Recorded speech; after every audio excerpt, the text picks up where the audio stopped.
Bonjour à tous, c'est Karine. Je vous retrouve comme prévu pour la 9e leçon de l'âme du extrait du livre de Sonia Choquette.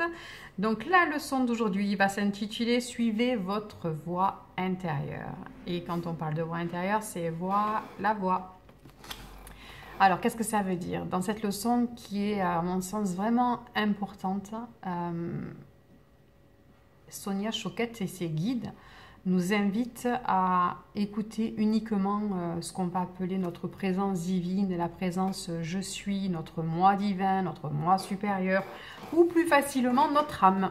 Voilà, vous savez, cette âme qui est là, quelque part enfouie à l'intérieur de nous, hein, on dit à ce niveau-là, et qui, elle, est connectée en permanence à l'univers, à nos guides, cette âme qui a décidé de s'incarner dans cette vie, dans ce corps physique, et qui, quelque part, lutte en permanence avec le mental, avec l'ego, qui lui maintient en général les 3/4 de la place.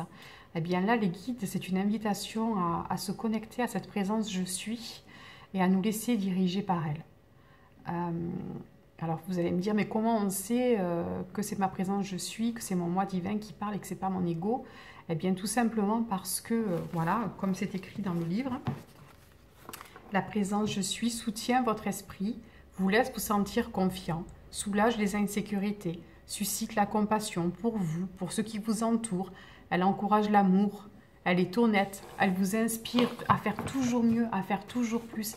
C'est cette petite voix, vous savez, qui va toujours être là pour vous dire, mais si, tu peux le faire, vas-y, n'aie pas peur, je suis là, bien sûr que tu en es capable, bien sûr que tu es jolie, ne te laisse pas abattre. Voilà, ça c'est vraiment la voix de cette présence divine en nous, toujours là pour nous booster, toujours là pour nous sécuriser, toujours là pour nous encourager. Le mental ou l'ego, lui, ça va être la même petite voix, mais alors dans le style mais t'es bidon, tu n'y arriveras pas, mais tu te prends pour qui, mais laisse tomber, et puis tu t'es vu. Vous savez, moi j'aime bien les personnaliser, un peu comme dans les dessins animés de Tex Avery, où on a l'ange d'un côté et puis le démon de l'autre, et donc voilà, donc ben là c'est le petit ange qui est là et qui vous parle. Et ce petit ange dont il ne faut pas oublier qu'il est toujours connecté à la source et qui donc c'est exactement ce qui est bon pour vous. L'autre leçon importante de cette 9e leçon, justement, c'est que les guides nous disent et arrêtez d'écouter les autres. Voilà, autorisez-vous à être qui vous êtes. Arrêtez de demander conseil, arrêtez d'écouter les bons conseils des autres qui souvent n'en sont pas, parce que justement il y a toujours ce filtre des émotions qu'on a vu à la leçon notamment numéro 8. Donc faites les choses seules, écoutez-vous.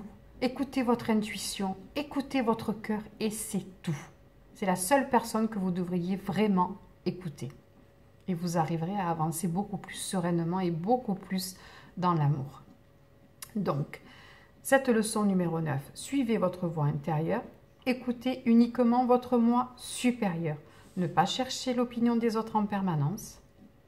Le but de cette leçon, modeler la grâce personnelle, le pouvoir et l'autorité qui viennent du fait de vivre en lien avec votre véritable esprit, votre véritable identité. Je vous laisse réfléchir à cette leçon et je vous retrouve pour la leçon numéro 10. À très vite!